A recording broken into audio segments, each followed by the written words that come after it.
बोले देवादिदेव श्री आदिनाथ भगवान की जय जय जय।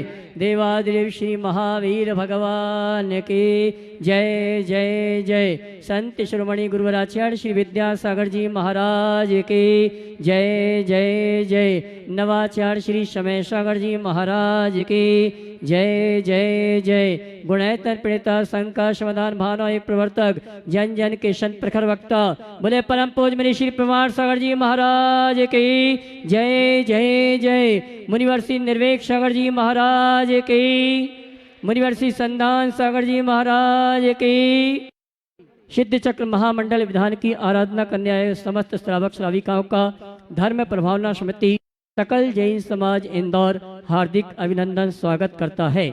चलते हैं प्रतिदिन की भांति परम पूज्य मुनिवर के श्री चरण नमन करते हुए आशीर्वाद प्राप्त करेंगे और निवेदन करेंगे नमोस्तु नमोस्तु नमोस्तु। और आइए गुरुवर के आशीर्वाद से हम और आप अपनी शंकाओं का समाधान प्राप्त करें। उसके पूर्व मैं नामों की घोषणा यहाँ से कर रहा हूँ जिन्होंने आज गुणायतन से जुड़ने का अवसर प्राप्त किया है। मैं चाहूँगा उनके नामों की घोषणा जब यहाँ पर हो तो आप अनुमोदना के लिए ताली बजाकर उनका सम्मान करेंगे। आइए शर्त से पहले निर्माण निधि से श्रीमान दिलेश कुमार जी राजकुमार जी ने अहमदाबाद, श्रीमान अभिषेक जैन अहमदाबाद, इन्होंने निर्माण निधि के रूप में गुणायतन से जुड़ने का अवसर प्राप्त किया है। ताली बजाकर सम्मान करें। सुपुत्र श्री आशीष जैन गया और विहार, इन्होंने गुणायतन में सूत्रधार के रूप में जुड़ने का अवसर प्राप्त किया है। और आइए मैं उन परिवारों को आमंत्रित करूंगा और साथ में हमारे गिरीश जी गिन्नी ग्रुप से ये आएंगे। हमारे सम्माननीय अजय कुमार जी का सम्मान का कार्यक्रम संपन्न करेंगे और आप जोरदार ताली बजाकर का सम्मान करें। आइए इसी क्रम में मैं आमंत्रित करूंगा अगले सूत्रधार के रूप में सुनील कुमार जी, निर्मला जी पंचवालती के पीछे इंदौर, जिन्होंने आज गुणायतन में सूत्रधार के रूप में जुड़ने का अवसर प्राप्त किया है। इनके सम्मान के लिए आवाज दूंगा हमारे महोत्सव कमेटी के अध्यक्ष श्रीमान नवीन जी गोधा और दिलीप जी गोधा। निर्माण सारथी के रूप में श्रीमान सौरभ जी, स्वाति जी, द्रव्या जी, नित्या जी, अनार भाई, पारस भारती, धनोप्या कोटा, इन्होंने निर्माण सारथी के रूप में गुणायतन से जुड़ने का अवसर प्राप्त किया है। और इनके सम्मान के लिए मैं आवाज दूंगा हमारे धर्म प्रभावना समिति के कार्याध्यक्ष श्रीमान धर्मेंद्र जी, महामंत्री भाई हर्ष जी आएंगे। सम्माननीय श्री सौरभ जी का सम्मान का कार्यक्रम संपन्न करेंगे। आइए श्री सौरभ जी, स्वाति जी अगर उपस्थित है तो आ जावे। और सूत्रधार के रूप में जिन्होंने आज जुड़ने का अवसर प्राप्त किया है श्रीमान सौरभ जी, स्वाति जी, हाँ सौरभ जी, स्वाति जी खारघर मुंबई, जिन्होंने गुणायतन ट्रस्टी के रूप में जुड़ने का अवसर प्राप्त किया। हमारे बीच प्रातःकाल की बेला में थे, आज शाम को निकल चुके हैं। उनके सम्मान के लिए जोरदार ताली बजाकर उनका सम्मान करें। और आइए आज गुणायतन ट्रस्टी के रूप में मेरे पास एक नाम और आया है। स्वर्गीय श्री डॉक्टर अशोक जी कटारिया की धर्मपत्नी संगीता कटारिया, पुत्र अमोल जी, पुत्र वधु मीनल जी, दो पौत्रियां पारवी और पहल कटारिया, जिन्होंने गुणायतन ट्रस्टी के रूप में जुड़ने का अवसर प्राप्त किया है। वे आए और परम पूज्य मुनिवर के इसी चरण नमन करते आशीर्वाद प्राप्त करें। और उनके सम्मान के लिए मैं आवाज दूंगा हमारे गुणायतन के ट्रस्टी साथी यजमान परिवार और मुख्य कलश पुण्याजक परिवार, जिनका आज जन्मदिन है, सुनील जी बेलाला, वो आएंगे। जी जी जी, स्वर्गीय श्री डॉक्टर अशोक जी कटारिया परिवार, इनका सम्मान का कार्यक्रम चल रहा है। आप जोरदार ताली बजाकर इनका सम्मान करें। और आइए इसी क्रम में सूत्रधार के रूप में जिन्होंने गुणायतन से जुड़ने का अवसर प्राप्त किया श्री मोहनलाल जी हैं। श्रीमान मोहनलाल जी अजमेरा विजयनगर, वे आ जावे। और उनके सम्मान के लिए आवाज दूंगा हमारे धर्म प्रवाह समिति के स्वागत अध्यक्ष श्रीमान योगेन जी सेठी, वे आएंगे। हमारे सम्मानी मोहनलाल जी अभिषेक जी अजमेरा विजयनगर, उनका सम्मान का कार्यक्रम संपन्न करेंगे।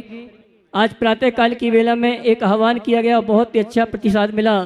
बहुत से मंडल पुण्याजकों ने रथ यात्रा में अपने पूरे परिवार के साथ रथ यात्रा में सम्मिलित होने का सौभाग्य प्राप्त किया है। उनके नामों की घोषणा कर रहा हूं। इसके अलावा जिन्होंने अभी तक नाम नहीं लिखाए हैं, मैं आपसे कहना चाहूंगा अपने नाम प्रेषित करें, जिससे हम आपको मंडल पुण्याजक के रूप में रथ यात्रा में सम्मिलित होने का सौभाग्य दिला सकें। मेरे पास जो नाम आए हैं जिन्होंने अपनी ओर से घोषणा की है, उनके नामों की मैं घोषणा यहाँ से कर रहा हूँ। हमारे डॉक्टर गजेंद्र जी, गौतम जी, इन्होंने एक रथ के लिए आकाश डाली श्रीमंत परिवार ध्वजोणकर्ता नवरत्न परिवार से धर्मेंद्र शनेकेम परिवार, मंगल कलश रत्न परिवार से हर्ष तप्ती जैन, मंगल कलश नवरत्न परिवार से सुनील राजरानी विलाला, मंडप उद्घाटन नवरत्न परिवार से दिलीप जी, हाँ जी, आनंद जी, नवीन जी गोधा, अखंड दीपक पुण्यार्जक दिलीप जी, इंद्रा जी गोधा, नवरत्न परिवार से अशोक रानी दोषी, शिंपल अंकिता जैन, सुनीता दीदी, केएस गारमेंट परिवार ने महाराज जी 2 रथ अपनी ओर से स्वीकृति प्रदान की है, केएस गारमेंट।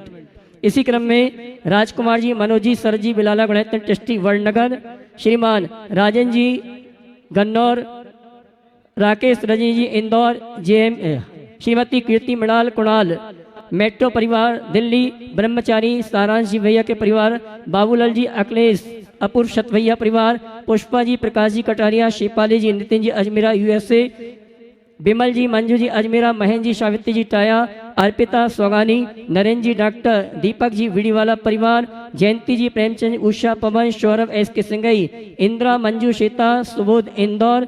इसी क्रम में सनत जी, राहुल जी, लीला जी, पायल जी वड़यात्ता परिवार, अनिल जी, मीला जी रावत और विनोद जी, मंजू जी, सुरेश जी, अनीता जी इंदौर, उमरो जी माल, शांतिलाल जी, प्रवीण जी, सुनीता जी यूएसए, आशीष जी अग्रवाल, सौरभ जूली जैन अहिंसा फिल्टर इंदौर, हेमंत किरण पाटनी इंदौर, सुनील ममता पांड्या भिलाई, स्वर्गीय मखमली बाई सेठी परिवार इंदौर।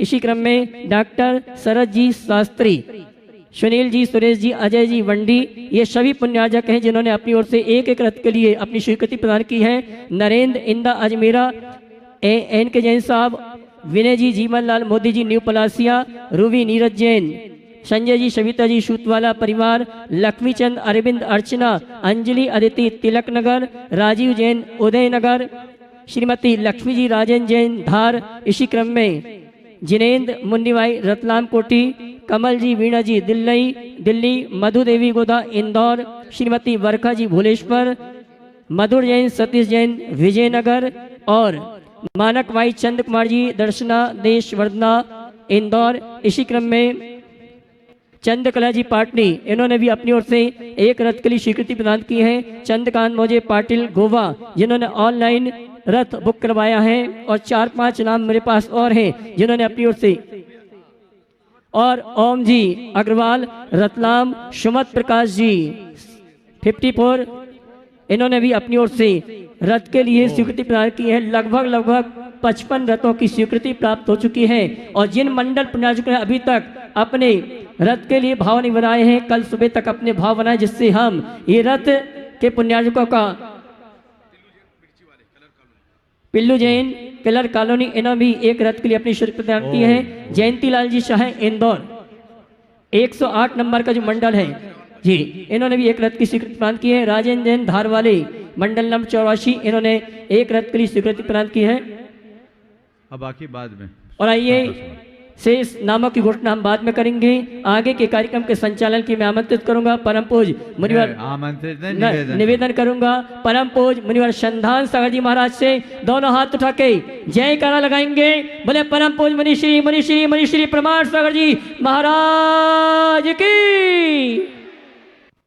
आज का यह संकट समाधान का सत्र इस विशाल पंडाल में जो 108 जिनाले यहाँ पर हैं, गुरु चरणों में चलते हैं। उससे पूर्व अपने बीच में जो ये विधान हो रहा है, इसके विधानाचार्य अभय भैया जी के जीजा जी और बहन यहाँ इस सभा में उपस्थित हैं। प्रदीप जी, अनीता जी, सोनटक के परिवार नागपुर, जोरदार तालियों से उनका सम्मान करते हैं। यदि वो उपस्थित हो तो आ जाएं, पूज्य महाराज श्री जी को नमोस्तु निवेदित करते हुए। और अपने बीच में आर के मार्बल परिवार से सुशीला जी पाटनी और इधर गुवाहाटी से सुरेंद्र जी, प्रीति जी गुवाहाटी उपस्थित हैं। वे अपने इस महान इस अनुष्ठान के विधानाचार्य के जीजी जिया जी का सम्मान कर देंगे। वहीं पर जाकर अब अगला अपन करते हैं। एक बात और बता दें,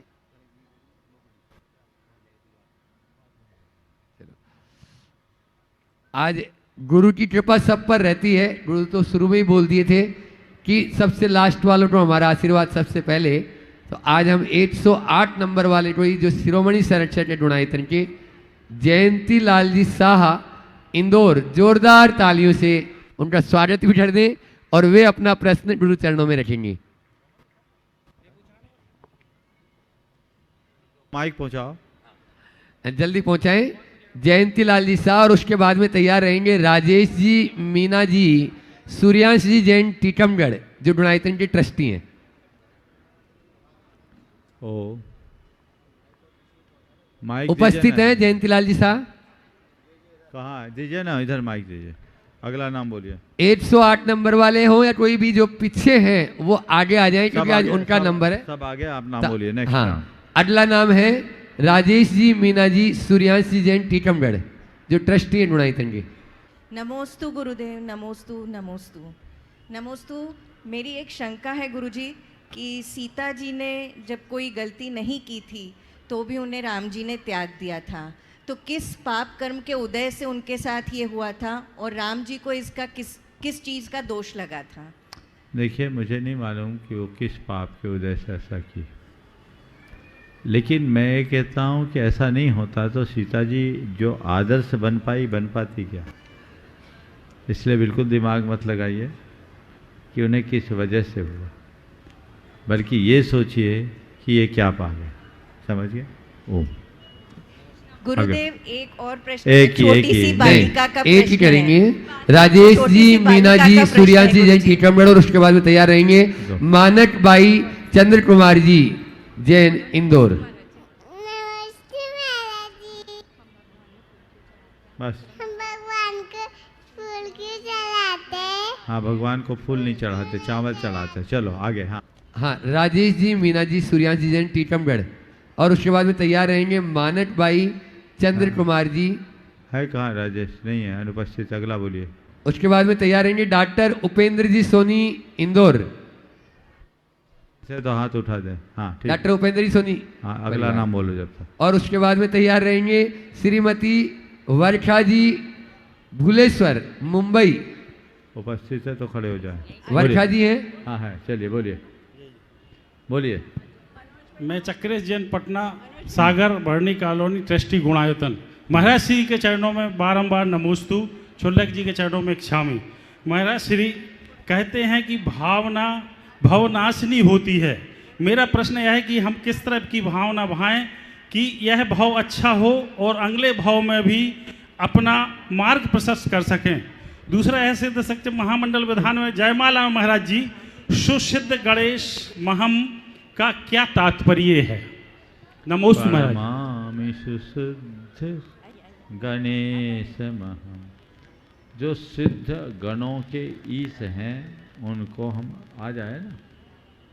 प्रणमामि विराट सनातन। तो सिद्ध गणेश, गण यानी समूह, जो सिद्धों के समूह के ईश हैं उनको सिद्ध गणेश कहते हैं। समझ गए? प्रसिद्ध। हाँ, सिद्धों के जो ईश है उनको बोलते हैं सिद्ध। सिद्धों के ईश को गणेश बोल गए।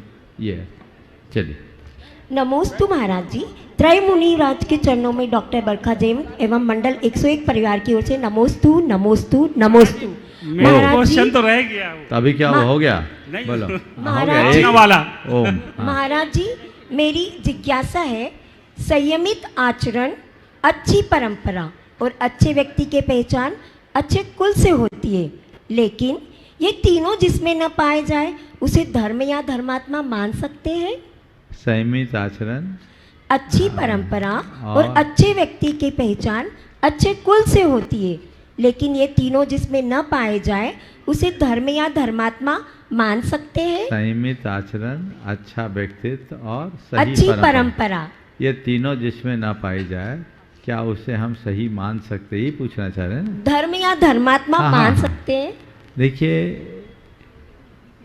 एक बहुत अच्छी बात कही है कुरल काव्य में कि भूमि की उर्वरता का पता उसमें बोए गए बीज से चलता है, वैसे ही मनुष्य के आचरण से उसके कुल का पता चलता है।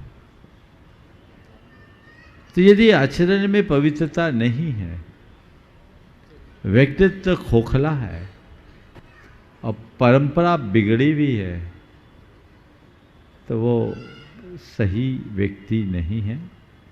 और ये सब चीज़ें नहीं है तो धर्मात्मा कैसे होगा? हाँ, कभी कभी ऊसर भू को भी उद्यम करके उपजाऊ बनाया जा सकता है।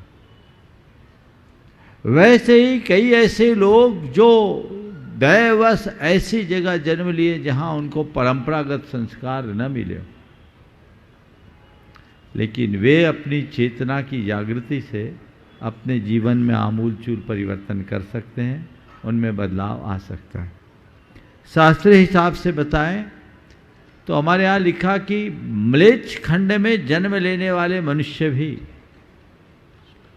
जो आचार विचार सबसे हीन रहे, वे अगर यहाँ आते हैं मुनि बन करके मोक्ष के अधिकारी बन जाते हैं, उनका नीच गोत्र उच्च गोत्र में परिवर्तित हो जाता है।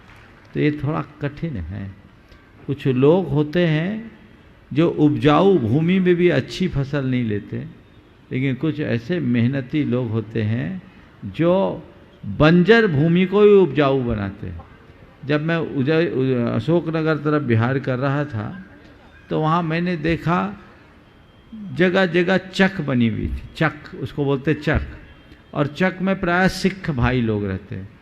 तो वो लोग एकदम जंगली इलाकों में नदी नालों के किनारे एकदम उजाड़ भूमि लेते सस्ती, और मेहनत करके उसको उपजाऊ बनाते, और वो जंगल में निडर होकर वहीं अपना घर बना ले, वो उसका नाम चक देते। चक जो है पंजाबी शब्द है, तो बोले चक बना के रहते हैं। तो मैंने कहा देखो, बंजर को भी उपजाऊ बनाया जा सकता है। इसी प्रकार कोई व्यक्ति किसी वजह से निम्न परंपरा में भी जन्म लिया है, वो अपने उन्नत आचरण से अपने जीवन को ऊंचा उठा सकता है। आगे नमोस्तु महाराज जी, डॉक्टर नमोस्तु। उपेंद्र जी सोनी परिवार जो अनन्य गुरु भक्त, एक बार जोरदार ताली बजा दीजिए उनके लिए। और उसके बाद भी तैयार रहेंगे पवन जी, अनीता जी, सोनल जी, शशांक जी जैन, गुना मंडल नंबर। और से मुनिराज को नमोस्तु नमोस्तु नमोस्तु, छुल्लक जी को इच्छामी इच्छामी इच्छामी। मेरा नाम है डॉक्टर सुनीता मनोज जैन और हम यूएस में रहते हैं और ख़ास अभी इस विधान के लिए आए हैं। अभी 3-4 दिन ही हुए हैं।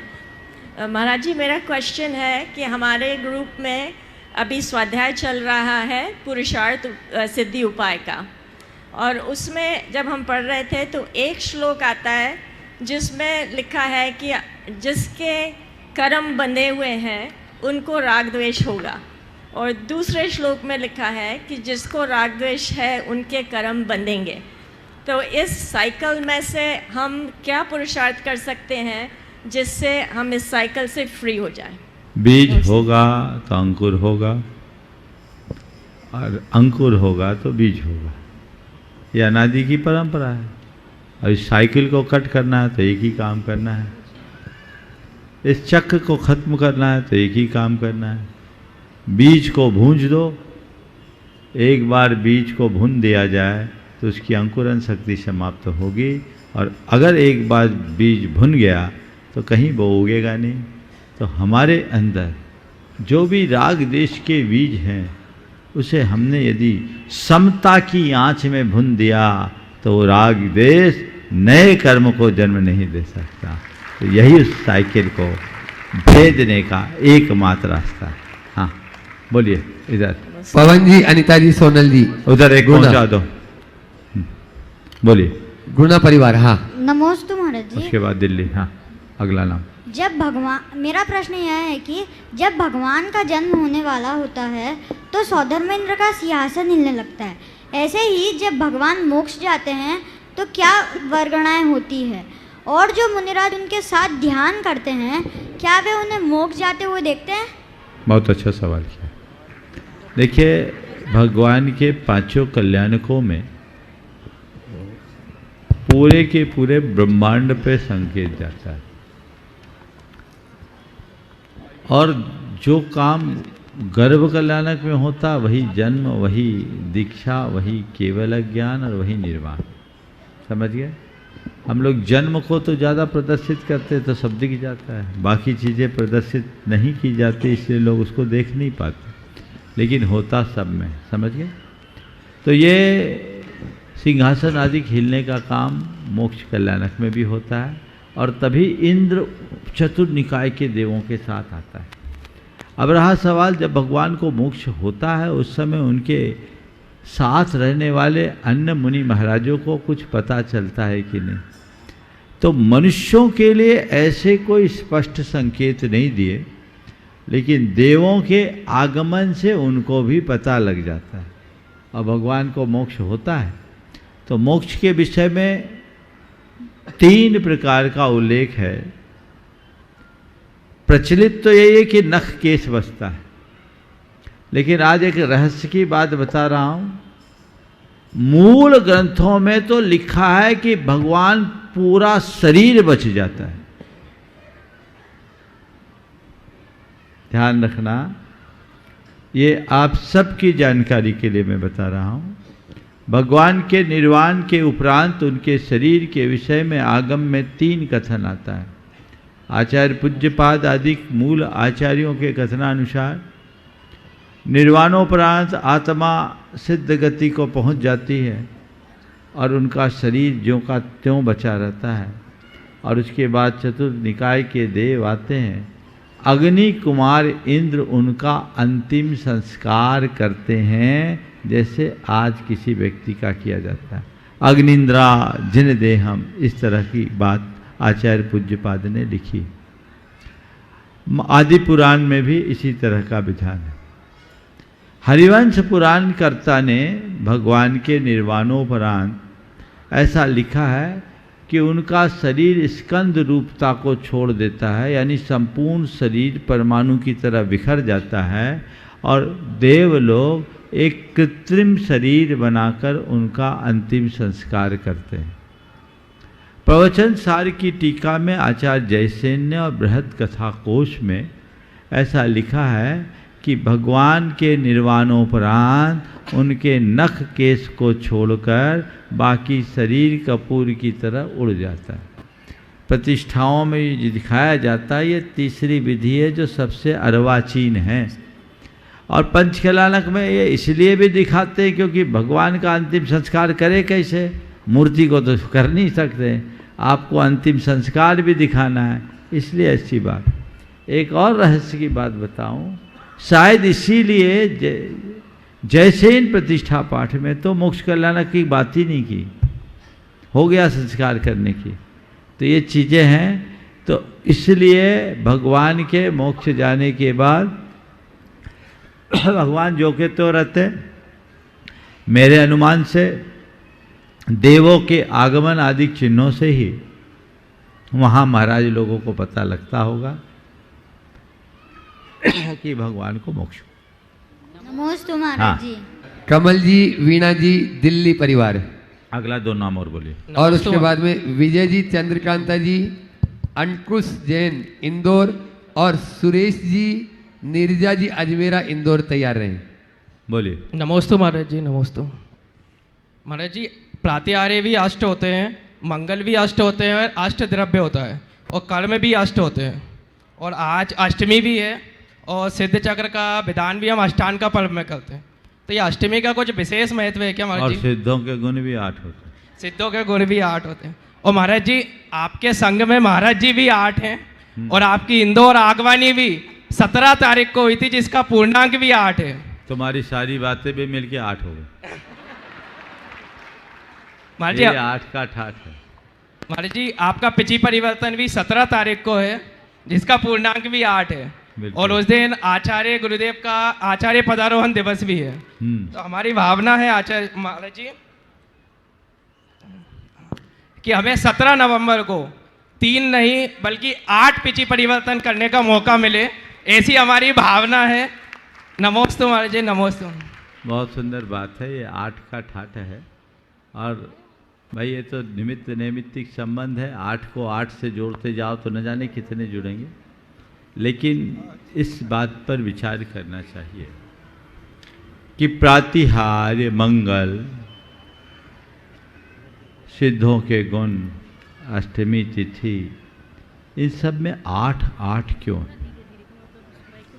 मेरे विचार से 8 प्रातिहार और अष्टमंगल के पीछे अष्टद्रव्य है ना, अष्टकर्म, अष्टगुण, अष्टमी तिथि है ना, बाकी तो अपन ने जोड़ लिया, लेकिन मूल रूप से अष्टमंगल और अष्ट प्रातिहार, इसकी पीछे एक संभावना मुझे प्रतीत हो रही है अभी अभी, वो ये कि ये 8 दिशाओं को कवर करने का प्रतीक है।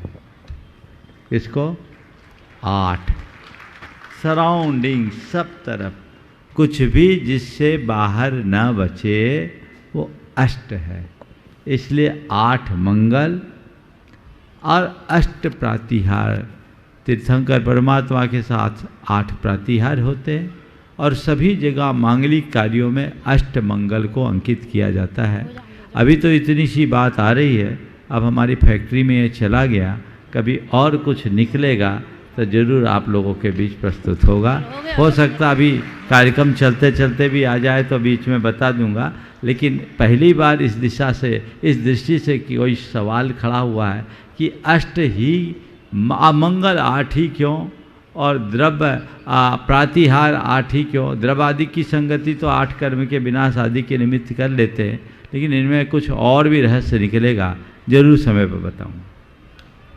कमल जी, वीणा जी जैन दिल्ली, और उसके बाद में तैयार रहेंगे विजय जी जैन, पूरा परिवार इंदौर है यहाँ। अगला मंचासीन विराजमान समस्त मुनिराजों के इधर चरणों पहले। में मंडल क्रमांक। हाँ बोलिए आप। त्रय मुनिराजों के चरणों में कोटिसा नमोस्तु, चुल्लक जी महाराज जी के चरणों में इच्छामि।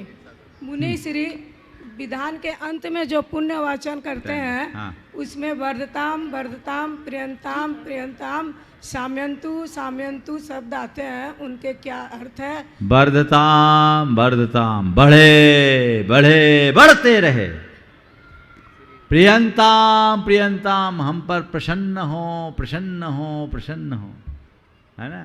साम्यंतु यानी उसको शांत करे, दुखानी साम्यंतु, तो जित पापानी साम्यंतु, मेरे दुखों का शमन हो, पापों का शमन हो। देखो ये पुण्याह वाचन पूरे विधान का आशीर्वाद है, इसलिए जब पुण्याह वाचन किया जाए हाथ जोड़ो और ये भाव कि मेरे ऊपर पूरा आशीर्वाद बरस रहा है, और इसमें सारे भूत भविष्य वर्तमान के तीर्थंकर और समस्त गणधर आदि रिद्धिधारी मुनिराज और पंच परमेष्टि के स्मरण के साथ वो मंगल की कामना की जाती है।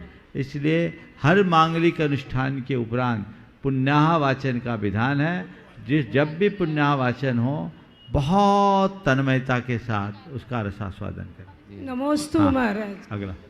और उसके बाद में अब आ रहे हैं इंदौर के विजय जी जैन परिवार, और उसके बाद सुरेश जी अजमेरा परिवार तैयार रहे हैं।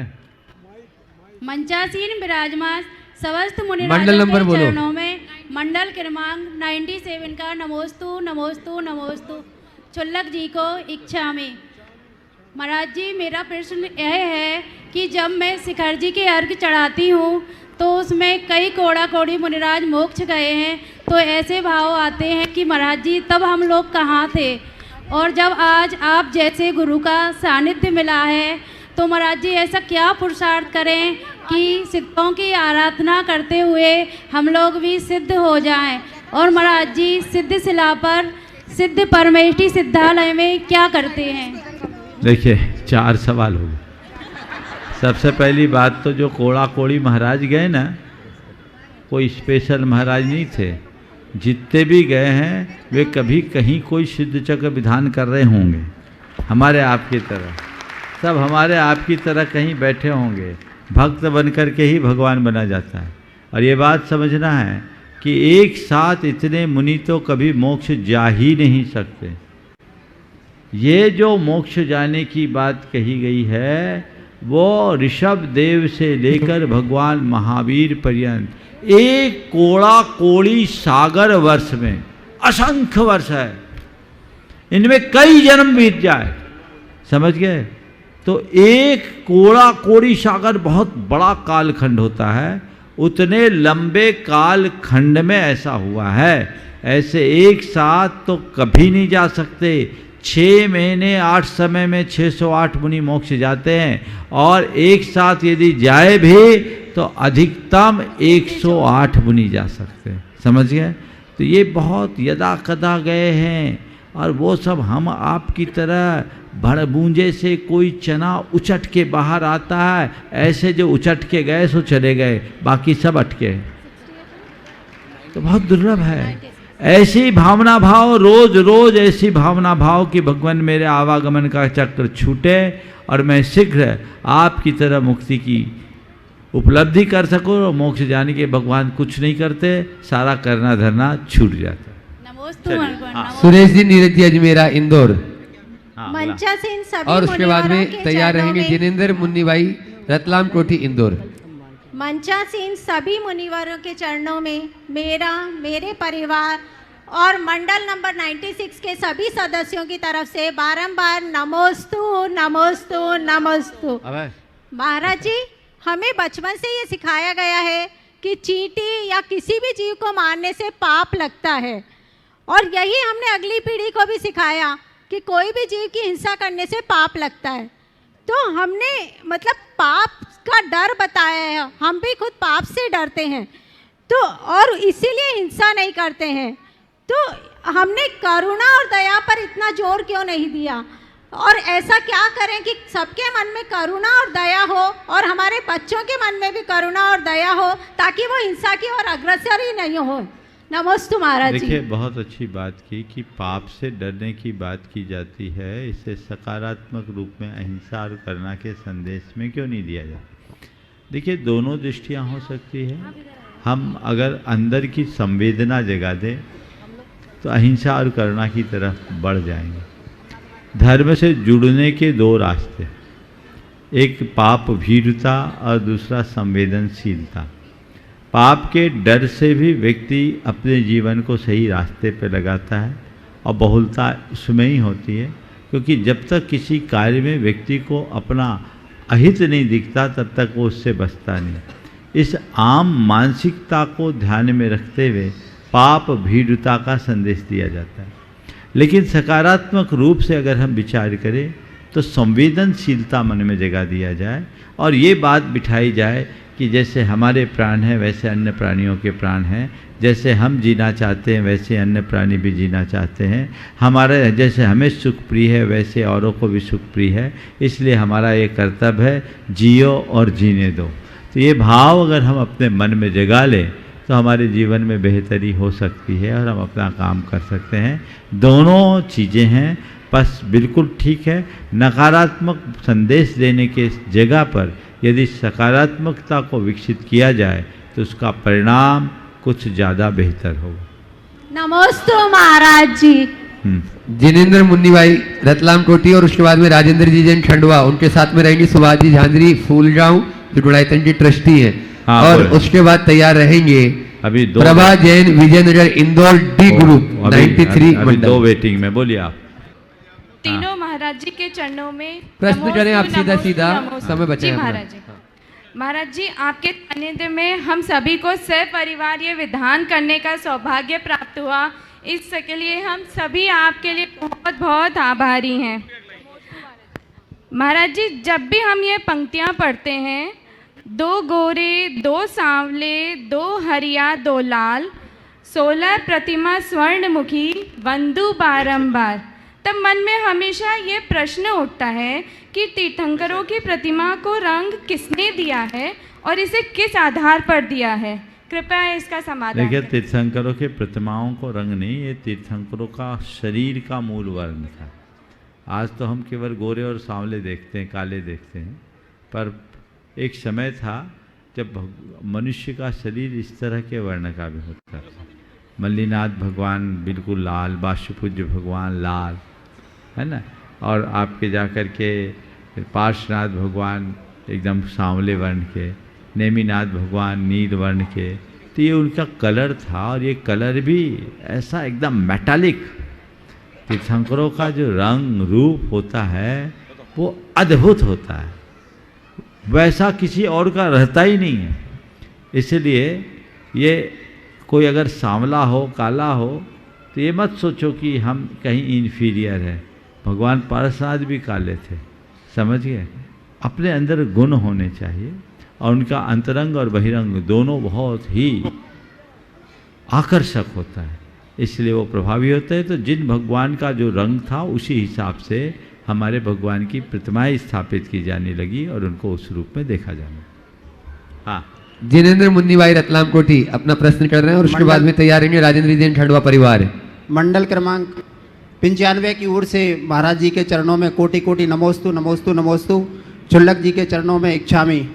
महाराज जी, मेरा प्रश्न यह है, मैं डॉक्टर अक्षय कुमार जैन, कि वर्तमान में राष्ट्रीय शिक्षा नीति 2020 लागू हो रही है और उसके अंतर्गत यूजी और पीजी के पाठ्यक्रम बनाए जा रहे हैं जिसमें भारतीय ज्ञान परंपरा को शामिल करने का प्रावधान है। मैं लगातार महाराज जी अध्ययन मंडल का सदस्य हूँ विश्वविद्यालय में और प्रयास कर रहा हूँ कि जैन धर्म के सिद्धांत, व्रत आदि को इसमें शामिल किया जाए। उसके लिए मैंने कुछ साक्ष्य भी प्रस्तुत किए हैं। तो महाराज जी, मैं ये जानना चाहता हूँ, क्या मैं इस प्रयास को जारी रखूँ?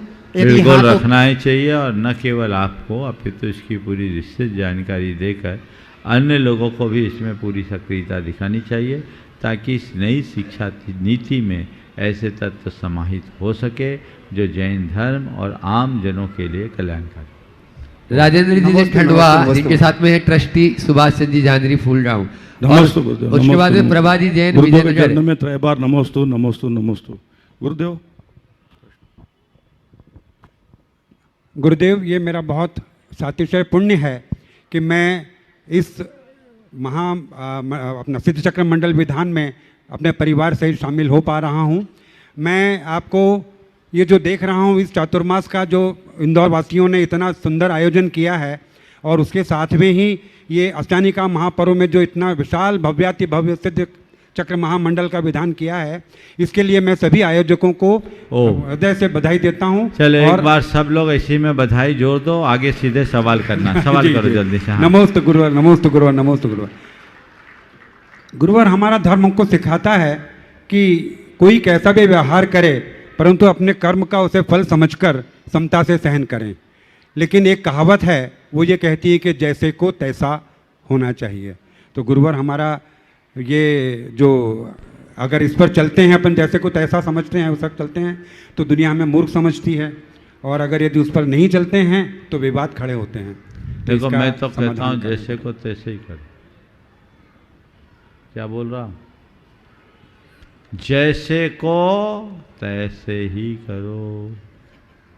मतलब कोई हमें घूंसा मारे, तुम भी उसको घूंसा मार दो।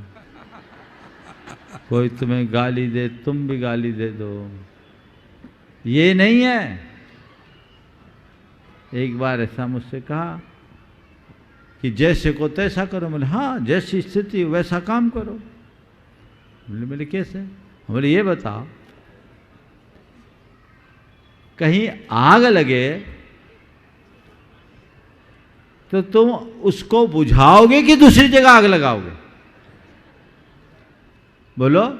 बुझाना पड़ेगा गुरुदेव, आग को तो बुझाना ही हमारा धर्म होना तो चाहिए। कहीं आग लगी है तो जैसे को तैसा नहीं, जैसी आग वैसा पानी। आग सामान है, चिंगारी है, फूंक मार दो। ज़्यादा है तो 1 लोटा डाल दो, और ज़्यादा है तो 2-4 बाल्टी उड़ेल दो, और ज़्यादा है तो दमकल बुला लो। यही है ना, जैसी आग वैसा पानी। सामने वाले में जितना गुस्सा हो तुम उतने ही ठंडे हो। क्षमा, उसके अंदर क्रोध की आग दिखे तो तुम क्षमा का पानी डालो। यह है जैसे का तैसा। बोलो है कि नहीं? बजा जोर से। नमोस्तु गुरुवर, नमोस्तु नमोस्तु नमोस्तु गुरुवर। जय बोलो भव्याति भव्य चक्र मंडल महाविधान। विजयनगर का इंदौर का डी ग्रुप, और उसके बाद में संजीव नीता जैन तैयार रहेंगे बीटन गांव।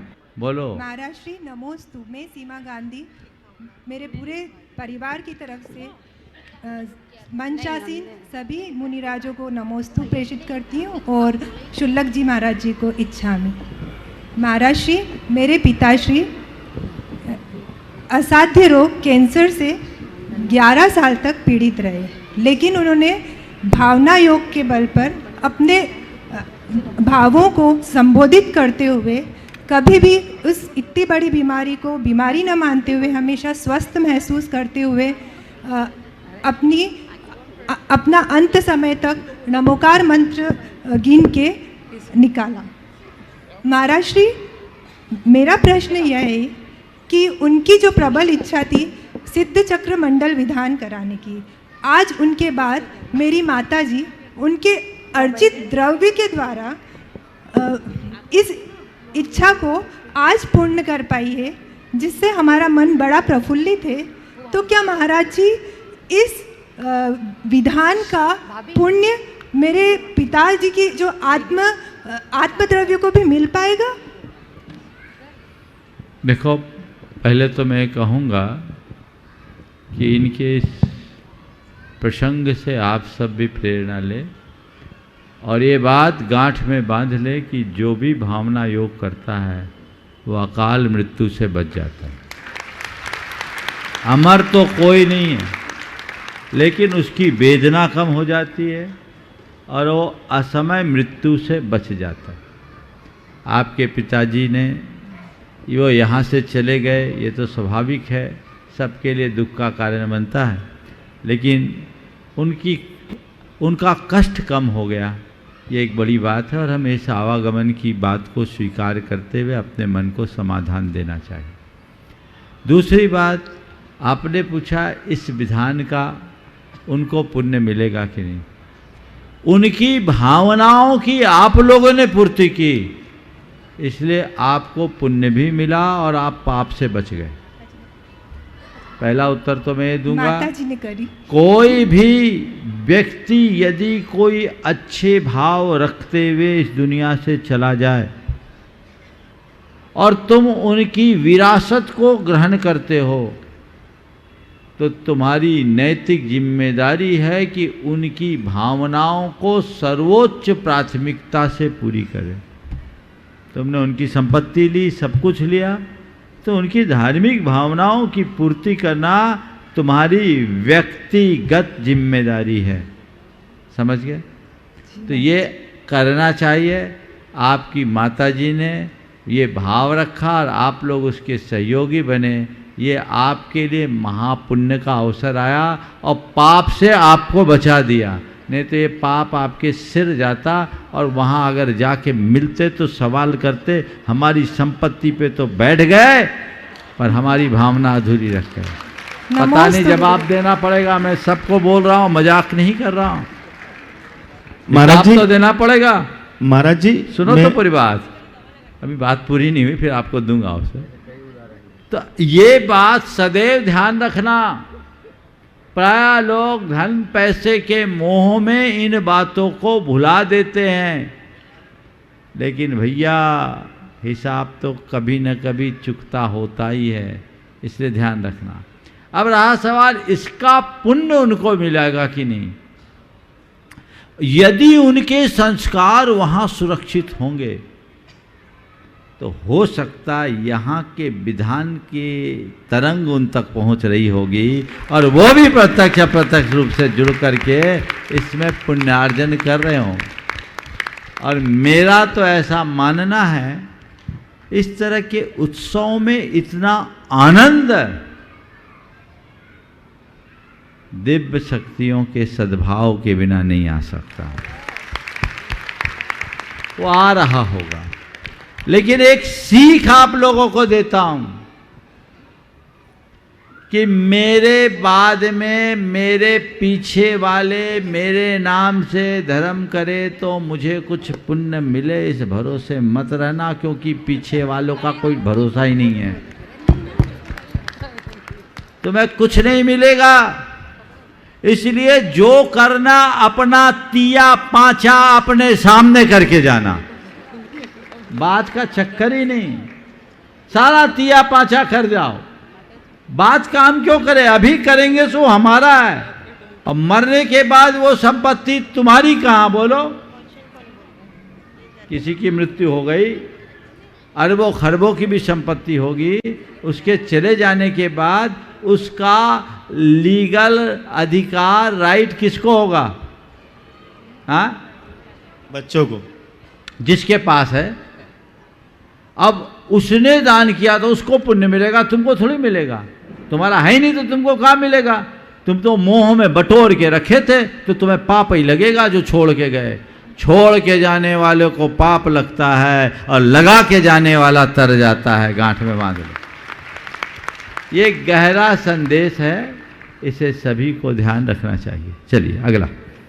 महाराज जी, मैं ये कहना चाहता हूँ कि जो मेरे ससुर जी थे, उन्होंने भावना योग के द्वारा, जिसमें डॉक्टर ने बोल दिया था कि अधिकतम 2 वर्ष, उसके बावजूद भावना योग के द्वारा 11 वर्ष निकाले हैं। बहुत सुंदर, धन्यवाद। संजीव नीता जैन बीटम गांव, और उसके बाद में नम्रता जी जैन सिडनी, जो शिरोमणि सरस्वती है डुणाइथन की।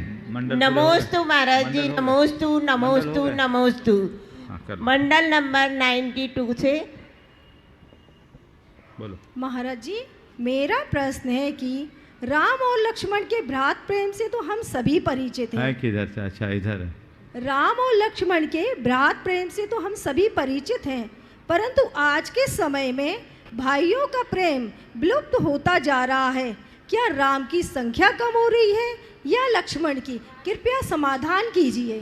न राम की संख्या कम है, न लक्ष्मण की संख्या कम है, रावण ज्यादा बड़ा है।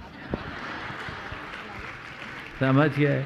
और सीता दिख नहीं रही, इसलिए गड़बड़ है। 2 पंक्तियों में आपका उत्तर दूंगा। जन जन रावण, घर घर लंका। जन जन रावण, घर घर लंका। इतने राम कहाँ से लाऊं, और घर घर पैदा हो रहे कंसा, इतने श्याम कहाँ से लाऊं। चलिए अगला। हाँ। नम्रता जी जैन सिडनी, जो शिरोमणि सरस्वती डुणाइथन, और उसके बाद में आज जो डुणाइथन संबंध हुए ऐसे सुनील निर्मला जैन सेंट्रल बैंक इंदौर। सभी मुनि राजों के चरणों में नमोस्तु नमोस्तु नमोस्तु। महाराज श्री, मेरी शंका ये है कि रत्नकर्ण शावकाचार्य के 107 नंबर श्लोक में ये आया है कि उपवास के दिन हमें हिंसा से जितना हो सके बचना चाहिए, यहाँ तक कि स्नान भी नहीं करना चाहिए। तो यदि हम स्नान नहीं करें तो धार्मिक क्रियाएं कैसे कर सकते हैं? मत करो, सामायिक करो, जाप करो, पाठ करो। हम लोग ब्रह्मचारी थे तो स्नान ही नहीं करते थे। अभी भी हमारे ब्रह्मचारी उपवास करते तो प्रायः स्नान करते हैं, तो गड़बड़ ही नहीं है। आप पर मंदिर कैसे जाएं? उत्तम मंदिर जाएं तो बाहर से दर्शन कर ले, खुद को ही मंदिर बना ले, या पहले दिन से अगर पूरे शील संयम के साथ रहे तो मंदिर जाने में भी कोई दोष नहीं। आप लोग कर सकते हैं। आरिकाएँ जाती कि नहीं जाती? वो तो स्नान करती नहीं। अपवित्रता जिसके साथ जुड़ी है उसे स्नान की जरूरत है, जो व्रतों से पवित्र है उसे स्नान की कोई आवश्यकता नहीं। सुनील निर्मला जी जैन सेंट्रल बैंक इंदौर, और उसके बाद में तैयार रहेंगे सुनील जी बिलाला, और आज उनका कुछ विशेष दिन है तो इसलिए धर्म प्रभावना समिति भी तैयार रहेगी। हाँ, सुनील निर्मला जी जैन प्रश्न कर रहे हैं। सुनील नहीं है, सुनील जी बिलाला। हाँ, सुनील जी बिलाला जो डुणाइथन के शिरोमणि सरस्वती है और मालवा प्रांत के जो है अध्यक्ष भी हैं, संयोजक धर्म प्रभावना समिति, स्वागता अध्यक्ष धर्म प्रभावना समिति, और नवरत्न परिवार में भी इन्होंने अपना स्थान प्राप्त किया। विधान में भी अभी कलश स्थापना की कर मंडल का जो पुण्यार्जन परिवार किया। ऐसे सुनील जी बिलाला के लिए जोरदार ताली बजा दीजिए। आज उनके जीवन का यह है नया दिन शुरुआत हुई। नमस्ते गुरुदेव, मेरा आज जन्मदिन है। मेरे को सम्मान की ज़रूरत नहीं है। मेरे को तो आप ऐसा आशीर्वाद दें कि जीवन के अंत में धर्म मार्ग पर चलता हुआ संलेखना के साथ समाधि मन करूं। बहुत सुंदर, बहुत उत्तम भाव है। मेरा बहुत बहुत आशीर्वाद है। 52 गजा में भी मेरे को जन्मदिन के बीच में ऐसा सहयोग मिला था और यहाँ भी मिल रहा है। ऐसा संयोग हो आप जाता तो है या तय पुण्य- कर लो कि हर जन्मदिन में आप ऐसा ही संयोग बनाएंगे। हाँ, नमस्ते। अब कहीं भी होगा पहले से प्लान कर लेंगे कि जब भी हो अब हमको कहीं जाना ही नहीं है। और अब ऐसे ही आप लोगों की अब दूसरी पारी भी ख़त्म हो गई, तीसरी पारी में आ गए हो, इसलिए अब तीसरी पारी में बल्ला घुमाना नहीं है, अलग से पेवेलियन में बैठ के मैच का आनंद लेना है। आगे समझ में ये आप सबको करना चाहिए, उसी में सबको सच्चा लाभ होगा। मैं चाहूँगा एक बार बिलाला जी और इनके पूरे परिवार के लिए जोरदार अभिनंदन करें। ये हमारे समाज के गौरव, इनकी माता जी बिमला जी हमेशा इन लोगों को जो संस्कार दिए आज ये फलीभूत हो रहे हैं। और इन्होंने आज नहीं लगभग 30 वर्षों से लगातार संघ से तो जुड़े ही हैं, हमारे साथ लगभग 30 से भी ज़्यादा और पहले से लगातार जुड़ करके तन मन धन से अपना सर्वस्व अर्पित कर रहे हैं। एक बार जोरदार इंदौर अभिनंदन। से सबसे पहले आपसे जुड़ा हुआ हूँ। बहुत सुंदर, हाँ, और सबसे आगे रहना है। चलिए एक बार जोरदार ताली बजा दीजिए सुनील जी बिलाला, शांति मेडिको परिवार। और उसके बाद में तैयार रहेंगे ब्रजेश जी जैन झांसी और उस प्रेमचंद जी राजुल जी बड़जात्या शिवपुरी। हाँ, ये दो हैं। पहले ब्रजेश जी जैन झांसी उपस्थित हैं? नहीं है। प्रेमचंद जी जैन बड़जात्या शिवपुरी। चलिए, हाँ हाँ। और उसके बाद में आज अपने बीच में राष्ट्रीय स्वयंसेवक संघ से अशोक जी अधिकारी, सेवा भारती संरक्षक और शिवेन मुट्टी नायर जो सैनिक परिषद के पूर्व सचिव रहे हैं, ऐसे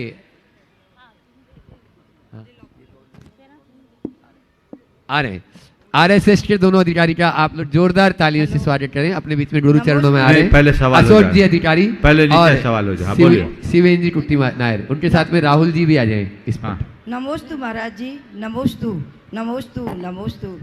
हे महाराज जी, मेरा प्रश्न है कि सिद्ध चक्र महामंडल विधान कराने का क्या फल है और अष्टांग का पर्व महापर्व करने का क्या फल है और जो मंडल है उसमें बैठने वालों का क्या फल है। हे महाराज जी, मेरे प्रश्न का देखिए, आपने सबका फल पूछा, मैं इतना ही कहूँगा, इसमें जीवन सफल है। अब कितना फल बताएं, समझ गए? इतने में संतोष कर लो, आशीर्वाद। आगे अगला प्रश्न कर रहे हैं। हाँ, अपने बीच में आज जो अशोक जी अधिकारी यहाँ पर सेवा भारती के संरक्षक हैं, वे वहाँ तक माइक पहुँचाएं जल्दी। और उसके बाद में शिवेन जी कुट्टी नायर।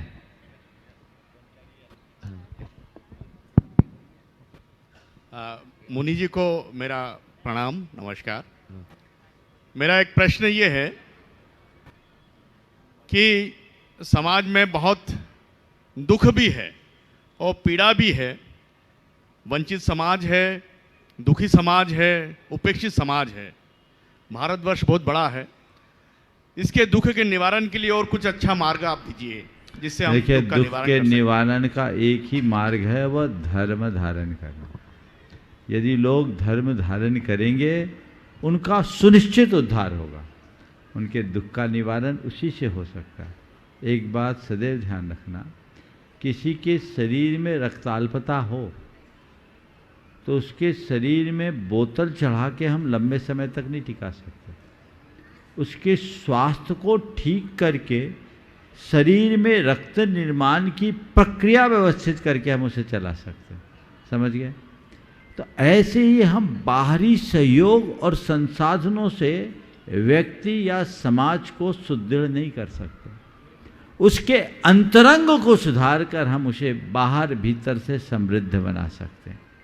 इसलिए हम सबका सदैव ये प्रयास होना चाहिए कि व्यक्ति को धर्म के मूल तत्व से जोड़े, जिससे उनके जीवन का उत्कर्ष हो सके और वह समर्थ बन सके। ओम। हाँ, बोलिए। हाँ, नमस्तु नमस्तु नमस्तु। हाँ, बोलिए, आप बोलिए, बोलिए कुट्टे साहब, बोलिए बोलिए बोलिए। उसके वाले ब्रह्मचारी यश भैया तैयार रहेंगे। मैं कई शास्त्रों से जुड़ा हुआ हूँ। मेरा एक क्वेश्चन ये है भाई साहब, अपन हिंदू लोग सनातन धर्म को मानते हैं, सनातन धर्म को मानते हैं, और अपन वसुधैव कुटुंबकम की बात करते हैं और सभी समाज को अपन अहिंसा का पाठ पढ़ाते हैं, मगर आज का दुनिया का परिवेश में ये देखा जा रहा है कि कुछ कदाचित लोग हिंदुओं को जान को दुश्मन हो गया है। हिंदुओं को बहुत विविध परिस्थितियों में अन्य अन्य राज्यों में आप देख रहे हो, इसके लिए आपका क्या संदेश है? हमारा वही संदेश है जो हमारे तीर्थंकर आदि महापुरुषों ने दिया। हमारे महापुरुषों ने हमसे एक बात कहा है, जियो और जीने दो की नीति को अपनाओ, अहिंसा धर्म को आत्मसात करो, वसुधैव कुटुंबकम की भावना से भर करके जियो। लेकिन उन्होंने हमसे ये भी कहा है कि यदि तुम्हारे समाज पर, तुम्हारे धर्म पर, तुम्हारे राष्ट्र पर, तुम्हारी संस्कृति पर कोई आतताई आक्रमणकारी कोई आक्रमण करे या उस पर किसी भी प्रकार की आँच आए तो उसकी रक्षा के लिए प्राणपण से उसका प्रतिवाद करो। समझ गए? तो वह हमें कर सकते हैं। ये विरोधी हिंसा का त्याग नहीं, रावण के आतंक को रावण का अंत करने के लिए रामचंद्र जी ने अस्त्र उठाया था और कंस का वध करने के लिए कृष्ण आगे आए थे।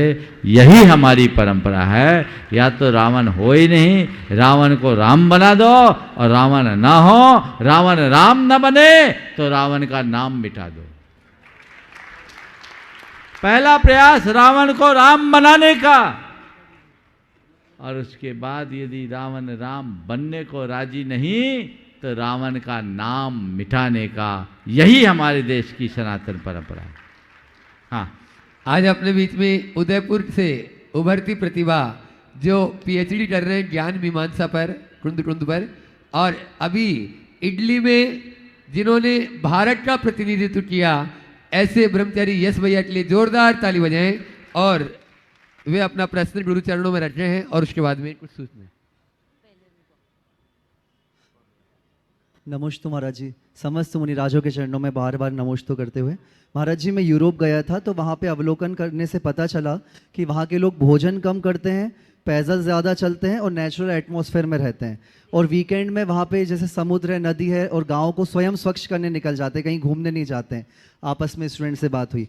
पर आज जो भारत का युवा वर्ग इतना टेक्नोलॉजी और लेविश लाइफ में डिपेंड होता जा रहा है, तो दान और धर्म के साथ साथ आज का युवा स्पिरिचुअल अवेयरनेस कैसे लाए, और जो फॉरेन में स्वच्छता और स्वास्थ्य के प्रति इतनी अवेयरनेस है, उसको हम आज धर्म ध्यान में उसका क्या महत्व है, उसको कैसे हम जोड़ के देखें। देखो, ऐसा होता है कि कई एकदम कमज़ोर अभावग्रस्त व्यक्ति यदि थोड़ी समृद्धि पा लेता है ना, तो धीरे धीरे उसकी दृष्टि बदल जाती है और समृद्धि को भोगने में ही लग जाता है। भारत के साथ ऐसा ही हुआ। हम पहले जब बहुत समृद्ध थे तो हमारी दिनचर्या बिल्कुल अलग थी, और जब हम अभाव और अल्पता से जूझे, कंगाली के दौर को हमने जिया, और आज धीरे धीरे समृद्धि आने लगी तो लोगों ने उसको भोगना शुरू कर दिया। मनोदशा बदल गई, और इस माइंडसेट के कारण आज सब लग्जीरियस लाइफ स्टाइल को अपना लिए। लेकिन जब ये भुगतेंगे तब समझ में आएगा कि ये मामला ठीक नहीं। अभी भी देखो, सारे पार्कों में सुबह से मॉर्निंग वॉकर्स की संख्या प्रबल दिखेगी, लेकिन जितने भी मॉर्निंग वॉकर मिलेंगे वो सब 45-40 से ऊपर वाले मिलेंगे, यंगस्टर्स नहीं मिलेंगे। तो हमसे किसी ने पूछा कि यंगस्टर्स कम क्यों दिखते हैं महाराज, ये सारे प्रौढ़ और वृद्ध लोग ही ज़्यादा क्यों दिखते हैं? हमने कहा नई गाड़ी होती है तुरंत वो सर्विसिंग के लिए नहीं आती, जब दचके खाते हैं तब फिर गाड़ियाँ आती है। थोड़े दिन में ये दचके खाएंगे, फिर लौट के बुद्धू घर को आएंगे। हाँ, इधर प्रेमचंद जी बढ़िया परिवार शिवपुरी से अपने बीच में अपना नंबर, मंडल नंबर बोल दीजिए। हाँ, नंबर मंडल नंबर 90। हाँ, बोलो। नमोस्तु गुरुदेव, नमोस्तु नमोस्तु। गुरुदेव, मेरा प्रश्न ये सिद्ध चक्र विधान मंडल से है कि हम मेरा प्रश्न इस सिद्ध चक्र विधान मंडल से है कि हम इस मंडल विधान की महिमा को खूब अच्छे से जानते हैं, समझते हैं, इसके लाभों को भी जानते हैं, किंतु हमारे बच्चे इन बातों को नहीं मानते हैं। वो कहते हैं कि इन बातों में कोई मतलब नहीं है, तो हम उनको किस तरह परिभाषित करें कि वो इस पे विश्वास करें और इसका लाभ उठाएं। बहुत सुंदर। देखो, समय पूरा हो जाने पर भी इसको कंटिन्यू करना, बढ़ा देना। आज बहुत महत्वपूर्ण सवाल है, हो सकता है मुझे इस पर थोड़ा लंबा प्रकाश डालना पड़े। ये सवाल आज आम हो गया है, खासकर उन लोगों के तरफ से ये सवाल उठता है जिनके मन में धार्मिक क्रियाकलापों के प्रति थोड़ी कम रुचि होती। हमें धार्मिक कार्यों में पूजा पाठ करने में क्या रखा है, मंदिर जाने में क्या रखा हुआ है, इससे क्या होता है, जाप करने से क्या होता है, इस तरह के सवाल जब आप लोगों के सामने उठते हैं तब प्रायः उनको संयुक्तिक जवाब न मिल पाने के कारण वो लोग इनसे और दूर हो जाते हैं और कई बार तो वो लोग आप लोगों को परेशान भी करते हैं। मैं आप सबकी परेशानी को मिटा देना चाहता हूँ। अच्छा है आपने ये जो सवाल उपस्थित किया है, इस पर थोड़ा गंभीरता से समझना है। देखिए, ये सवाल आज से अगर 60-70 वर्ष पहले उठा होता तो शायद इसका उतना उपयुक्त जवाब नहीं होता, लेकिन आज इसका बहुत ही संयुक्तिक जवाब है और विज्ञान इस बात को स्वीकार करता है। क्या होता है समझिए, मैं इसे वैज्ञानिक, मनोवैज्ञानिक और व्यवहारिक, साथ साथ आध्यात्मिक, चारों दृष्टियों से इस पर प्रकाश डालूंगा। सबसे पहली बात, हम जब पूजा, प्रार्थना, उपासना, आराधना करते हैं तो क्या होता है, इससे हमारी भाव दशा बदलती है। और जब भाव दशा बदलती है तो हमारी भाव दशा के परिवर्तन से हमारे शरीर के अंतःस्रावी ग्रंथियों में परिवर्तन होना शुरू हो जाता है। जब हमारे शरीर के अंतःस्रावी ग्रंथियों का स्राव बदलता है तो वो हमारे अंदर एक अलग प्रकार की आनंदानुभूति देता है। उससे हम अपने आप को शारीरिक और मानसिक रूप से बहुत सबल बना सकते हैं।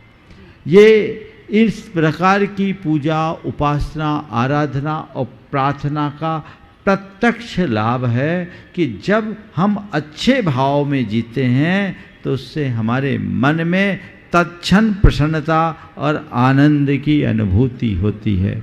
मनोविज्ञान कहता है कि मनुष्य के हृदय में जब कोई उच्च आदर्श स्थापित हो जाता है तो उसके मन में हर पल अहोभाव प्रकट होने लगता है। तो उनको बोलो कि हमारे अंदर की सारी अंतःस्रावी ग्रंथियाँ हमारे भावों से प्रभावित होती है, जिसका डायरेक्ट लाभ होता है। फिर जब हमारे शरीर के अंतःस्रावी ग्रंथियों में परिवर्तन होता है तो हमारे मस्तिष्क के न्यूरॉन्स चेंज होते हैं, न्यूरोट्रांसमिशंस बदलना शुरू होता है और साथ ही हमारे इससे इम्यून सिस्टम में अंतर आता है जो हमारे सेहत को प्रभावित करता है। आप सबको सुनकर आश्चर्य होगा, अमेरिका में इस पर कई रिसर्च हुए, इंटरनेट पे शायद आपको मिल भी जाए। आज से 20-25 साल पहले मैंने एक रिसर्च पेपर पढ़ा था और उसमें प्रार्थना के प्रत्यक्ष लाभ की बातें बताई थी और उसमें बताया कि 10-10 रोगियों के 3 अलग अलग ग्रुप रखे गए। 10 के लिए प्रार्थना की गई, 10 के लिए नकारात्मक भावना भाई गई और 10 को नॉर्मल ट्रीटमेंट दिया गया। आप सुनकर आश्चर्य करोगे, जिनके लिए प्रार्थना की गई उनकी रिकवरी रेट 200% हो गई, जिनके लिए नकारात्मक भावना भाई गई उनकी बीमारी और गहरी हो गई और जिनको नॉर्मल ट्रीटमेंट दिया गया उनकी क्योरिंग नॉर्मल रही। एक लंबे अध्ययन के उपरांत ये निष्कर्ष निकाला गया कि प्रार्थना का हमारे स्वास्थ्य से गहरा संबंध है। उस रिपोर्ट में लिखा था कि उस समय अमेरिका में, ये 2005 में मैंने पढ़ा था, तो उस समय अमेरिका में 125 मेडिकल यूनिवर्सिटीज़ थे। 20 साल में कितना परिवर्तन हो गया होगा मुझे नहीं मालूम। उन्होंने लिखा कि उस समय अमेरिका में 125 मेडिकल यूनिवर्सिटीज़ थे जिसमें 85 के कोर्स में प्रार्थना है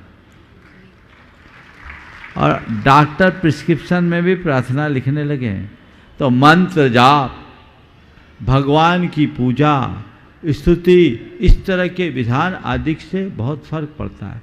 वातावरण में बड़ा व्यापक परिवर्तन होता है, तरंग बदल जाते हैं। जब हम इस तरह का सामूहिक सदानुष्ठान करते हैं तो ऐसे सदानुष्ठानों से पूरे ब्रह्मांड में परिवर्तन आता है। मैं एक अनुभव आपको अपना बताऊंगा। सन 1996 में सुदर्शन जी हैं, इनके पिंडरई नगर में एक गजरत हुआ। सुदर्शन ध्यान से सुनो, इनके यहाँ गजरत हुआ, पंचकल्याण गजरत। हमने देश में कई कराए, आप लोगों ने भी देखे होंगे बड़े बड़े, लेकिन वहाँ का जो प्रसंग मैं आपको सुना रहा हूँ, आप अभिभूत हो जाओगे। ओम, क्या हो गया? देखो भाई, ये इसके माँ बाप गुम गए, बच्चे तो हैं, इसका फोकस कर दो, जो यहाँ आके ले जाए।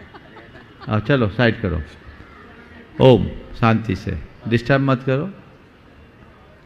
तो मैं आपसे कह रहा था कि वहाँ जो पंचकल्याण हुआ, बस्ती से दूर एक बहुत समतल पहाड़ी थी 40 एकड़ की, वहाँ हो रहा था और पूरा ट्राइबल एरिया। पिंडरई छोटी सी बस्ती, उस समय शायद 85 परिवार थे, हाँ 100 परिवार, लेकिन पूरे इलाके के 50 किलोमीटर के एरिया में हर घर में मेहमान था आदिवासियों के। वहाँ जो लोग थे, ऐसा माहौल था कि हमारे गजरत चल रहा है, किसी को प्रेस कराना हो तो कपड़ा प्रेस करने वाला वहाँ का धोबी भी सुलभ नहीं कि हमें रथ में जाना, हर घर में मेहमान था। जन्म कल्याणक के दिन, जहाँ जन्म कल्याणक की जगह थी, उस समय इतनी क्राउड हो गई कि मुझे एक्स्ट्रा प्रवचन के लिए जाना पड़ा, जिसमें 10,000 से अधिक आदिवासियों को मैंने संबोधा। गजरत के दिन 2.5 लाख से ज़्यादा लोग आए और सवेरे से खेत। लेकिन मैं आपको जो जिसके लिए प्रसंग बता रहा हूँ, उस वर्ष वहाँ पूरे इलाके में फसल में इल्लियों का प्रकोप था। वो खेती का इलाका है, इल्लियों का ऐसा प्रकोप कि कीटनाशकों के प्रयोग के बाद भी लोगों की फसल चौपट हो गई। लेकिन आप सुनकर के आश्चर्य करोगे, ये लोग साक्षी हैं, 20 किलोमीटर के एरिया में दोबारा फूल आ गए और रिकॉर्ड फसल आई। ये कोई किस्सा नहीं सुना रहा हूं, सुदर्शन खड़े हो जाओ तुम, ये प्रमाण है उसको। अब मुझसे लोगों ने पूछा, महाराज क्या हुआ? हमने कहा मुझे नहीं मालूम, मैं चमत्कार पर तो भरोसा नहीं करता, लेकिन मैं मानता हूं कि इस इलाके भर के लोगों ने जो पुण्य किया है, उस पुण्य की तरंग का ये कमाल हो सकता है। तो ये प्रभाव पड़ता है हमारे व्यक्तिगत स्वास्थ्य पर, शारीरिक स्वास्थ्य पर, हमारे मानसिक स्वास्थ्य पर और वातावरण पर इसका प्रभाव पड़ता है। इतने सारे लोग एक साथ बैठ के पूजा पाठ करते हैं, उसका लाभ मिलता है। फिर इनसे जीवन में सकारात्मकता आती, सबसे बड़ा लाभ। जब हम पूजा पाठ करते हैं, अंतर मन से जुड़कर करते हैं, तो हमारे जीवन में एक सकारात्मक परिवर्तन आता है। उस सकारात्मक परिवर्तन से सोच बदलती है, प्रवृत्ति बदलती, चिंतन धारा बदल जाती है। मेरे संपर्क में एक व्यक्ति जो सब व्यसनों में पारंगत था, सौधर्मेंद्र बन गया पंचकल्याण का। उसके नाम पे बोली टूटी और खुसर फुसर शुरू हो गई कि ये तो रोज सवेरे से ही लोड हो जाता है, ये सौधर्मेंद्र बनेगा क्या होगा। अब था एक समाज का प्रभावी व्यक्ति, व्यसन उसमें थे, बात अलग है, बोली ले ली, कोई कुछ बोल भी ना पाया और हमारी उपस्थिति में बोली लगी। मुझे लोगों ने बोला महाराज उसके बारे में जान तो रखा था।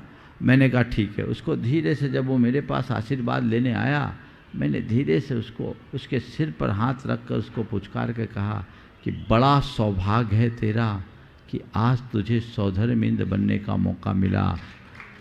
बड़ा सौभाग्य तेरा कि आज तुझे सौधर्मेंद्र बनने का मौका मिला। ये तू पैसों की बोली से नहीं बना, अपने प्रबल पुण्य के उछाल से बना है। पैसा तो औरों के पास भी था, तेरा प्रबल पुण्य आया है। अब बे तू अपना सौभाग्य मान। मेरे ऐसे कहने से उसके आंखों से आंसू। मैंने कहा बस तू एक काम कर ले, अब तू सौधर्मेंद्र बन गया तो ये सौगंध खा ले कि अब वही काम करूंगा जो सौधर्मेंद्र को करना चाहिए और कुछ मत कर। तू सौधर्मिंद बना है, सौगंध कर ले कि अब वही काम करूंगा जो एक सौधर्मिंद को करना चाहिए। ये घटना लगभग 20 साल पुरानी है और आज वो आदमी व्रती जीवन जी रहा है। ये परिवर्तन वो बना तो उसमें आमूल चूल परिवर्तन हो गया, फिर मुड़ के नहीं देखा। और फिर इसका आध्यात्मिक लाभ हमारे कर्मों की निर्जरा होती है, क्योंकि जब हमारे भावधारा बदलती है, हमारे अंदर के रसायन बदलते हैं, अंदर के रसायन बदलने से हमारे कर्मों की केमिस्ट्री चेंज होती है, और जो कर्म जन्म जन्मांतरों से हमारे साथ जुड़े हैं उनसे हमारा पिंड छूट जाता है। सुना देना ये क्लिप, नहीं तो फिर ले आना मेरे पास, पर विधान के बाद अभी व्यस्त हूँ। समझ गए? तो ये बातें समझ करके सभी को चलना चाहिए। हमें इन सब बातों के लिए बहुत गंभीरता से विचार करना चाहिए। और मैं भी आप लोगों से कहता हूँ, आप लोग सवाल करने के लिए मौका दिया जाता है, सवेरे से बता दिया जाता है, ऐसे सवाल लाइए ना ताकि लोगों को लगे कि आज हम लोगों को कोई मसाला मिला।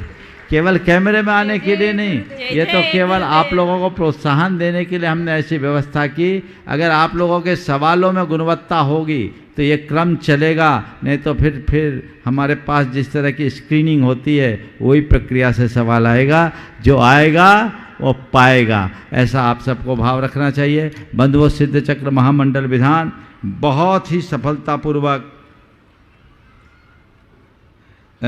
चल रहा है। और आज जैसा कि प्रातःकाल ब्रह्मचारी अशोक जी ने आप सबके बीच बात रखी थी कि 108 रथों की यात्रा होनी, कैसा दृश्य होगा वो 15 तारीख का, जब अभी आप इस पूरे मंडप में 108 भगवान को विराजमान दिखा रहे। भैया दिखाते क्यों नहीं है शाम को तुम लोग? सुबह सुबह तो है, दिखता ही है। देखो क्या दृश्य है और क्या छटा है। पूरे लोगों को मैं बोल रहा हूँ, ये देख लो और विधान में आ जाओ। दिखाता हो उसी को चलने दो, हमें दिखाने की जरूरत नहीं है।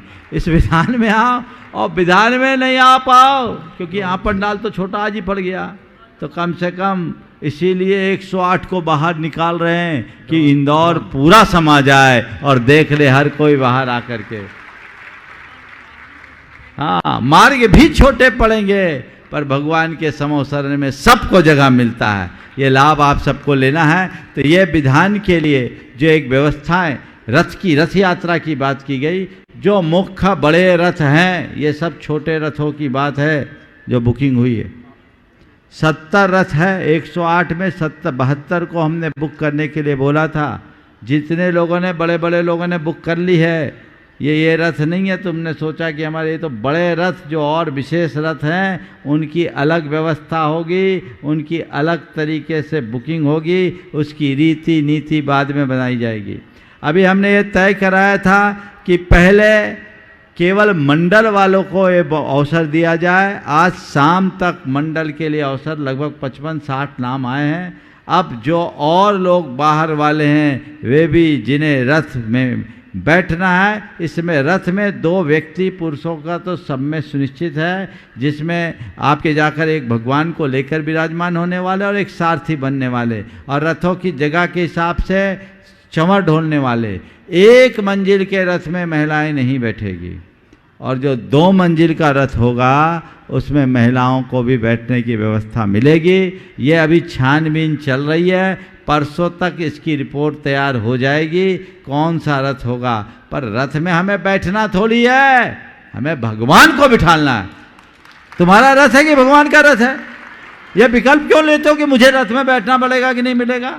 अरे हम भगवान के रथ को खींचेंगे, धक्का लगाएंगे, और महिलाएं पुरुष सब भगवान के रथ को आगे बढ़ाएंगे। इसलिए विकल्प भी छोड़ देना। हालांकि जहाँ गुंजाइश होगी अवसर मिलेगा, ठीक है।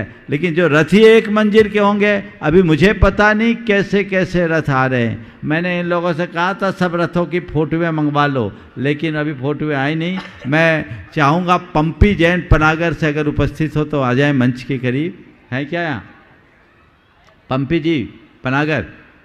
अगर हैं तो दिख जाए, खड़े हो जाए, बुला लो। तो ये सब रथ हैं, उनकी कल तक तैयारी हो जाएगी और आप सब, और फोटोएं आएगी, उनको रखा जाएगा, उसके अनुरूप काम होगा। लेकिन हमें तो एक ही काम करना है। ये ऐतिहासिक अवसर है इसमें अपना तन मन धन सब समर्पित करना है। ये इंदौर नगर का सौभाग्य होगा जिसमें सभी धर्म और परंपरा के लोग सम्मिलित होंगे और अपनी श्रद्धा भाव को अभिव्यक्ति देंगे। इसलिए वैसी व्यवस्था को आप बना करके चलेंगे। आज महाआरती का कार्यक्रम विशेष है, समय काफ़ी हो गया है, इसलिए यहीं पर विराम। हाँ, और महाराज जी कुछ बताइए। हाँ, जो पूज्य महाराज श्री जी की भट्टामर पर जो पुस्तक आने वाली है आपके हाथों में, वह अभी अभी विजय भाई ने बताया कि ऑफलाइन भी और ऑनलाइन भी एक दो पुस्तक भी बहुत सारी बुक हुई। 3000 पुस्तकें तो ऐसे ही बुक हुई है। लगभग 10,000 प्रतियां उसकी पूरी कंप्लीट हो चुकी, लिस्ट हमारे पास में आ चुकी है। अभी पुस्तक आई नहीं है, आने के पहले 10,000 हो चुकी है। जिन लोगों ने ये बोला कि महाराज 10,000 में हमारा जी सुरेंद्र भैया ताली बजा रहे, हम समझ रहे हैं। महाराज जी एक सेकेंड में और बोलूँगा, फिर लाइव कट जाएगा। कल की सिद्ध भक्ति 8:30 पे होगी। कल और भी कार्यक्रम चलेंगे और आप लोग कल 11:30 तक का स्टेमिना बना करके आना।